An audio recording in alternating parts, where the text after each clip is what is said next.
Hello students, welcome back. I hope you are safe at home. Today you are going to learn the next topic of chemical bond, that is the octet rule. इसके पहले हमने different type of chemical bonds पढ़े हैं और वो chemical bond में क्या होता है, या तो इलेक्ट्रॉन देते हैं, लेते हैं, या दो एटम शेयर करते हैं। और ये जब करते हैं तब ये करते वक्त जो सेंट्रल एटम होता है कोई भी मॉलिक्यूल का या कंपाउंड का, उसके पास कितने इलेक्ट्रॉन्स रहने चाहिए? 8 इलेक्ट्रॉन्स, यानी 8 इलेक्ट्रॉन्स रहने चाहिए। उसे हम कहते हैं ऑक्टेट रूल, और उसमें स्टेबिलिटी होनी चाहिए। अब मैक्सिमम मॉलिक्यूल तो ये रूल फॉलो करते हैं, पर कुछ उसको एक्सेप्शन भी है, वो भी हम इसमें देखने वाले हैं। तो बहुत सिंपल रूल है और नेम से पता चल जाता है, ऑक्टेट यानी 8 इलेक्ट्रॉन सेंट्रल एटम के पास चाहिए। तो क्या स्टेटमेंट हो जाएगा? During formation of chemical bond, जो कि हमने इसके पहले के वीडियो में देखा, एटम लूजेस गेन और शेयर, या तो इलेक्ट्रॉन देंगे, लेंगे या फिर शेयर करेंगे, so that its valence shell यानी आउटर मोस्ट शेल, सबसे आखिरी जो शेल होगा, main shell, which contains 8 electron to achieve the stability, और वो मॉलिक्यूल स्टेबल होगा। जैसे कि कल हमने NaCl का फॉर्मेशन देखा आयोनिक बॉन्ड में, है ना, वही सेम रिपीट हो रहा है, तो इसलिए मैंने इसके बारे में कुछ ज्यादा नहीं लिखा है, सिर्फ काम की चीज लिखी है कि सोडियम के वैलेंस शेल में कितना इलेक्ट्रॉन है? 1, और जो क्लोरीन है उसके वैलेंस शेल में कितने इलेक्ट्रॉन्स दिख रहे हैं? इधर 7, वो बराबर हमने दिखा है।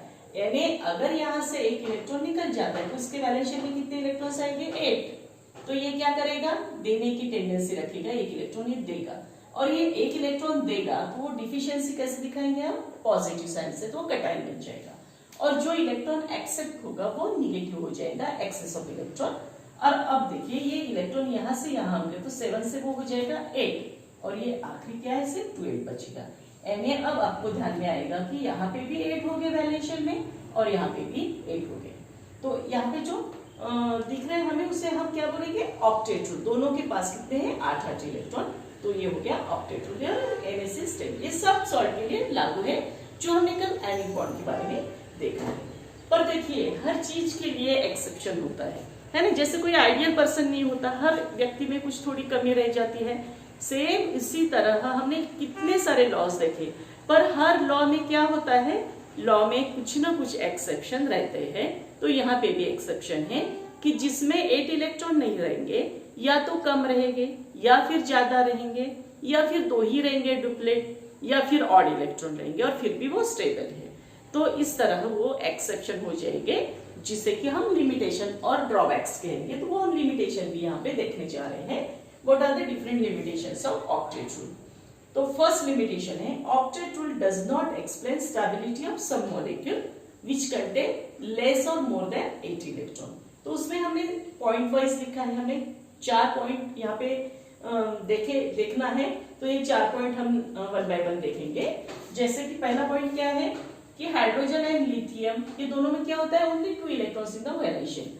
जैसे हमें पता है कि H2 मॉलिक्यूल जो फॉर्म होता है, तो H2 में हम ऐसे लिखते हैं, एक हाइड्रोजन का 1 इलेक्ट्रॉन और दूसरे का 1, तो उसके वैलेंस शेल में कितने इलेक्ट्रॉन होंगे? 2, और H2 मॉलिक्यूल तो स्टेबल है, हमें पता है।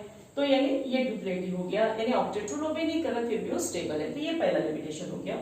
Second, incomplete octet. नाम से पता चल रहा है इनकम्प्लीट ऑक्टेट यानी 8 से कम इलेक्ट्रॉन सेंट्रल एटम के पास, which are the less than 8 electron यानी स्टेबल। जैसे कि हमने यहाँ पे एग्जाम्पल देखा है BF3 का, काफी सारे एग्जाम्पल है। कभी भी एग्जाम में क्या करना है, आपको एक एग्जाम्पल अच्छे से एक्सप्लेन करना है। बुक में एक सिर्फ एग्जाम्पल दिया है, पर उसका एक्सप्लेनेशन नहीं दिया है। यहाँ मैंने बाकायदा सिस्टमैटिक वे से आपको एक्सप्लेनेशन दिया है, ताकि आपको समझ सके और वैल्यूएशन करने वाले को भी इजी जाए कि स्टूडेंट को समझा है। जैसे BF3, तो सेंट्रल एटम क्या है? B है, और ये तो हमें क्या पता चाहिए? दोनों का इलेक्ट्रॉनिक कन्फिगरेशन हमें पता चाहिए, और जो हमने इसके प्रीवियस चैप्टर में अच्छे से पढ़ा है। तो यहाँ पे हमने electronic configuration apply Hund's rule लिखा है। हुन्स रूल और एक्साइटेड स्टेट में हम जब लिखते हैं तभी हमें बराबर पता चलता है कि कितने अनपेड इलेक्ट्रॉन है।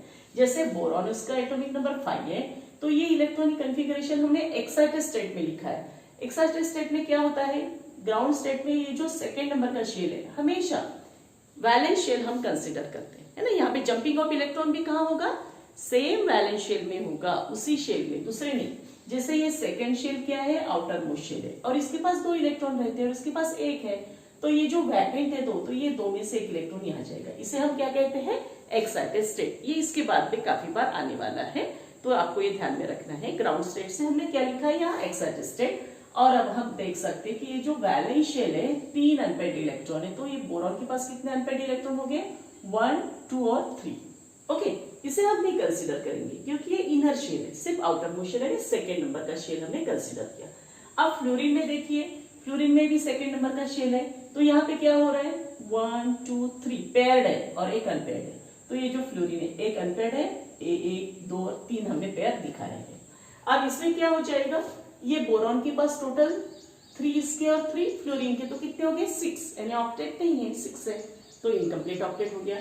फ्लोरीन के पास ऑक्टेट है, ठीक है, वो आइटम हमें नहीं कंसीडर करना है, सेंट्रल आइटम कंसीडर करना है, तो ये इनकम्प्लीट ऑक्टेट हो गया। अब बुक में ये वाला नहीं दिया हुआ है, क्यों नहीं दिया हुआ है, क्योंकि ये ऐसे कंसीडर किया है कि बच्चों को ये पता है, पर जब आप एक्सप्लेनेशन लिखोगे तो आपको ये पता चाहिए, क्योंकि ये पता नहीं रहेगा तो आपको ये नहीं समझेगा यहाँ 3 कैसे आ गए। यानी आपको ये पता चाहिए कि बोरॉन का 5 नंबर चाहिए, एटॉमिक नंबर, यानी बोरॉन का 5 एटॉमिक नंबर होता है, उसका इलेक्ट्रॉनिक कॉन्फ़िगरेशन इस तरह होता है। ये आपको इसके पहले के चैप्टर में मैंने जो पढ़ा है, इसलिए मैं बार बार बोल रही हूँ कि जो 4 नंबर का इलेक्ट्रॉनिक कॉन्फ़िगरेशन का चैप्टर है 1 to 30 आप अच्छे से लर्न करके रखो। अगर आप अच्छे से लर्न करके रखोगे तो आपको 12 में बिल्कुल दिक्कत जाएगी नहीं। कुछ चैप्टर आप इजीली एक हफ्ते में एक चैप्टर आप आराम से कर सकते हो, अगर आपको अच्छे से लर्न ये रहेगा कि एटॉमिक नंबर ये चीज की ये है। तो 1 to 30 यानी हाइड्रोजन से जिंक तक के आप अच्छे से करके रखो, तो ये ऐसे लिख लेने से हमें ये लिखने में आसानी जाती है। अब नेक्स्ट थर्ड नंबर है एक्सपांडेड ऑक्टेट। नाम से पता चल जाता है, एक्सपांडेड यानी 8 से ज्यादा, मीन सेंट्रल एटम है more than 8 electron is stable. तो 10 हो सकते, 12 हो सकते, इवन नंबर में रहेंगे ना, एक एटम दूसरा जो शेयर कर रहे हैं उसके साथ, तो उसका यानी इवन नंबर रहेगा, जैसे PCl5। तो फास्फोरस का 15 ऑलरेडी आपको पता है इलेक्ट्रॉनिक कॉन्फ़िगरेशन, क्लोरीन का 17, और इसे हमने कंडेंस फॉर्म में लिखा है, इसे कंडेंस फॉर्म कहते हैं। ये स्टेबल गैस कॉन्फ़िगरेशन हो गया नियॉन का, जो कंप्लीटली फिल्ड है, उसमें 10 इलेक्ट्रॉन्स आते हैं, यहाँ 10 लिखा है, बुक में ऐसे लिखा नहीं रहता, आप लिखो यानी आपको याद हो जाएगा। ये नियॉन 10 है, और बाकी बचा क्या है, 10 और 12, 13, 14, 15, और यहाँ पे 15 है, और इसे हमने मूड्स रूल के फॉर्म में लिखा है ना, बुक में वैसे नहीं लिखा रहता, तो हमने मूड्स रूल के फॉर्म में लिखा है, ताकि हमें ये पता चले कि इसके पास कितने अनपेयर्ड इलेक्ट्रॉन है, 1, 2, 3, और ये 2 इलेक्ट्रॉन भी यहाँ पे शेयर हो रहे हैं, यानी जो वैलेंस शेल है थर्ड नंबर का, उसके पास टोटल कितने इलेक्ट्रॉन हो गए, 5 इलेक्ट्रॉन हो गए, तो ये 5, 1, 2, 3, 4, 5। अब ये जो क्लोरीन है, क्लोरीन के पास कितने अनपेयर्ड इलेक्ट्रॉन है, ओनली 1 है, और पेयर कितने, 1, 2, 3, तो ये 1, 2, 3 3 पेयर हो गए और 1 इलेक्ट्रॉन। अब इसमें कितने हो गए, 5 और 5 10, यानी 8 से ज्यादा, तो इसे हम क्या कहेंगे, एक्सपांडेड ऑक्टेट। इसी तरह यहाँ पे चौथे नंबर का भी एक अपने लिमिटेशन है, वो लिमिटेशन हम देखेंगे। अब फोर्थ नंबर का जो पॉइंट है लिमिटेशन का, ऑड इलेक्ट्रॉन मॉलिक्यूल्स। अब कुछ हमने पहले देखा है कि incomplete octet but even number रहते थे उसमें, जैसे कि 8 से कम 6 है, 4 है या 2 है, और 8 से ज्यादा 10 है, 12 है, इस तरह से, यानी इवन नंबर थे। अब यहाँ पे क्या हो रहा है, ऑड इलेक्ट्रॉन भी रह सकते हैं सेंट्रल एटम में, जैसे कि हमने NO नाइट्रिक ऑक्साइड और NO2 ये 2 एग्जांपल यहाँ पे दिए हुए हैं। अब यहाँ पे देखिए जो सेंट्रल एटम है, ये 2 इलेक्ट्रॉन, ये 2 इलेक्ट्रॉन, यानी कितने हो गए, 4, 5, 6, 7, इसके पास कितने हो गए, 7 इलेक्ट्रॉन्स हो गए। अब इसके पास देखिए 1, 2, 3, 4, 5, 6, 7, 8, यानी इसके पास अलग है, इसके पास अलग है, तो ये ऑड इलेक्ट्रॉन हो गए। यहाँ पे काउंट कीजिए, 2, 2, 4, 5, 6, 7 इसके पास, पर ये 2, 2, 4 और 5 ही इलेक्ट्रॉन है। अब 5 इलेक्ट्रॉन है, ये क्या हो गया, ऑड नंबर हो गया। Okay, but explanation where remains the same. अब इसमें हम कैसे एक्सप्लेन करेंगे, नाइट्रोजन का एटॉमिक नंबर 7 है और ऑक्सीजन का 8 है, इस तरह से इलेक्ट्रॉनिक कॉन्फ़िगरेशन लिख लिया। ओके, ये नाइट्रोजन के पास कितने टोटल इलेक्ट्रॉन्स दिख रहे हैं हमें, ये 1, 2, 3, ये 1, 2, 3 यहाँ पे दिख रहे हैं हमें, और ये जो 2 इलेक्ट्रॉन्स है, ये 1 इलेक्ट्रॉन है, एक यहाँ से शेयर हो गया है। इसके पास कितने हैं टोटल, 8 है। तो यहाँ पे हम देख सकते हैं कि ये जो 2 इलेक्ट्रॉन पेयर यहाँ पे दिखाए हुए हैं, ये 1 और 2, और ये जो 2 इलेक्ट्रॉन्स है यहाँ शेयर होके बॉन्ड फॉर्मेशन दिख रहा है। तो इस तरह इसमें भी है, सिर्फ इसमें क्या फर्क है, यहाँ पे जो इलेक्ट्रॉन था नाइट्रोजन का, इसने इसको दे दिया तो इसमें एक इलेक्ट्रॉन एक्सेस आ गया तो ये निगेटिव हो गया, पॉजिटिव। बाकी सेम ही वे है, ये एटॉमिक नंबर इलेक्ट्रॉनिक कॉन्फ़िगरेशन से हम एक्सप्लेन कर सकते हैं। अगर हमें ये लिखते बनता है और ये हमें डिस्ट्रीब्यूशन समझ में आता है तो ये हमें ये समझिएगा कि कैसे यहाँ पे ऑड आ रहे हैं, हमने काउंट किए यहाँ पे ऑड आ रहे हैं, इवन नंबर नहीं आ रहे। In this manner 4 points in the first, कौन सा है first, the octet rule fails to explain the formation of many molecules with even and odd electrons. Now second number, the observed shape and geometry, काफी सारे molecule का shape और geometry octet rule explain नहीं कर सकता है, ये इसकी लिमिटेशन है। और ये लिमिटेशन के लिए हम दूसरा कंसेप्ट देखने वाले हैं, overlapping of simple atomic orbital, जो कि मैं नेक्स्ट वीडियो में आपको पढ़ाने वाली हूँ। और उसके बाद हम हाइब्रिडाइजेशन भी देखेंगे कि जहाँ सिंपल एटॉमिक ऑर्बिटल्स से जो ओवरलैपिंग होता है वो सिंपल मॉलिक्यूल होते हैं, बट कॉम्प्लिकेटेड मॉलिक्यूल्स वैसे एक्सप्लेन नहीं होते, तो इसके लिए हमें अलग कंसेप्ट चाहिए हाइब्रिडाइजेशन। और वो हाइब्रिडाइजेशन कंसेप्ट से हमें ज्योमेट्री पता चलती है, हमें बॉन्ड एंगल पता चलते हैं, जो कि यहाँ पे नहीं एक्सप्लेन कर सकते हम शेप और ज्योमेट्री।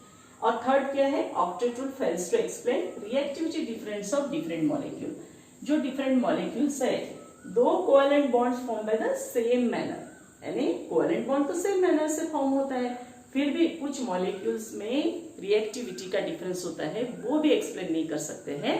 और वो क्यों नहीं एक्सप्लेन कर सकते, क्योंकि बॉन्ड की स्ट्रेंथ अलग अलग होते हैं, सिग्मा बॉन्ड, पाई बॉन्ड, यानी कोवेलेंट बॉन्ड ही है, पर इस तरह से तो वो भी यहाँ पे एक्सप्लेन नहीं हो पाता है, तो ये भी एक इसमें लिमिटेशन है।